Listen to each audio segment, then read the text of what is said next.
Imagine un instant. C'est 1994. Internet grandit à 2300% par an.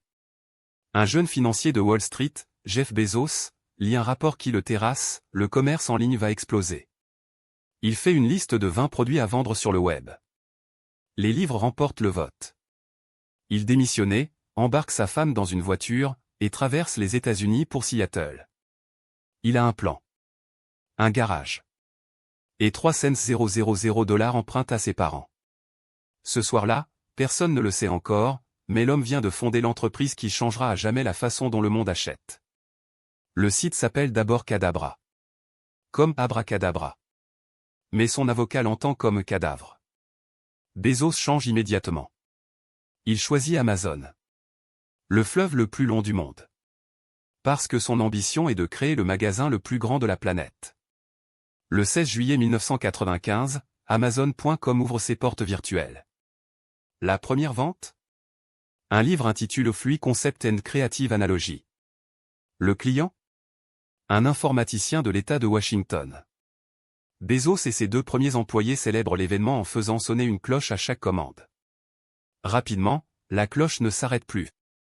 Il la retire. Trop de commandes. En 1997, Amazon entre en bourse à 18 $ l'action.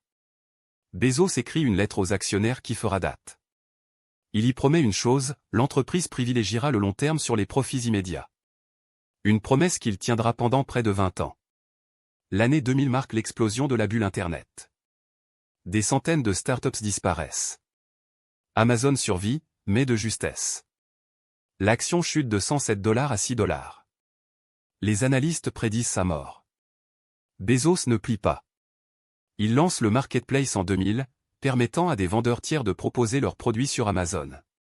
C'est un tournant. Amazon ne vend plus seulement des livres. Il devient une plateforme. En 2005, naît Amazon Prime. 79 $ par an pour la livraison gratuite en 2 jours. À l'époque, personne ne comprend. Les analystes crient au gâchis. Aujourd'hui, Prime compte plus de 200 millions d'abonnés dans le monde. En 2007, le Kindle révolutionnait la lecture. Bezos veut un appareil si simple qu'une grand-mère puisse l'utiliser. Le succès est immédiat. En quelques heures, le stock est épuisé. Mais le vrai coup de génie d'Amazon n'est pas la vente en ligne. C'est AWS, Amazon Web Services. Lance en 2006, c'est une plateforme cloud qui loue de la puissance informatique aux entreprises. Netflix, Spotify, Airbnb, la NASA. Tourne sur AWS. En 2015, AWS devient plus rentable que tout le reste d'Amazon réuni. Le commerce en ligne perd de l'argent. Le cloud rapporte des milliards. C'est AWS qui finance l'expansion mondiale d'Amazon. Sans le cloud, pas d'Amazon aujourd'hui. Amazon ne s'arrête jamais. En 2017, il rachetait Whole Foods pour 13,7 milliards $ et pénétrait le commerce physique. En 2021, Jeff Bezos quitte son poste de PDG. Il part dans l'espace avec Blue Origin. Andy Jassy, le père d'AWS, lui succède. Mais derrière le succès, les critiques s'accumulent. Conditions de travail dans les entrepôts, pression sur les livreurs, monopole accuse, impact environnemental. Amazon est devenu trop grand. Trop puissant. Trop scruté. En 2023, l'entreprise licencie 18 000 salariés. En 2024, elle reprend son expansion avec l'intelligence artificielle. Alexa, les caméras Ring, les drones livreurs. Amazon veut être partout. Dans votre maison. Dans votre voiture. Dans votre vie.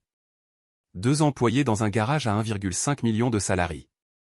D'un site de livres à un empire qui touche le cloud, la logistique, l'épicerie, l'IA, l'espace. Amazon, c'est l'histoire d'une obsession, le client d'abord. Même si ça signifie ne pas faire de profit pendant 20 ans. Même si ça signifie réinventer l'industrie à chaque étape. La question n'est plus, que vend Amazon? La question est, que ne vend-il pas?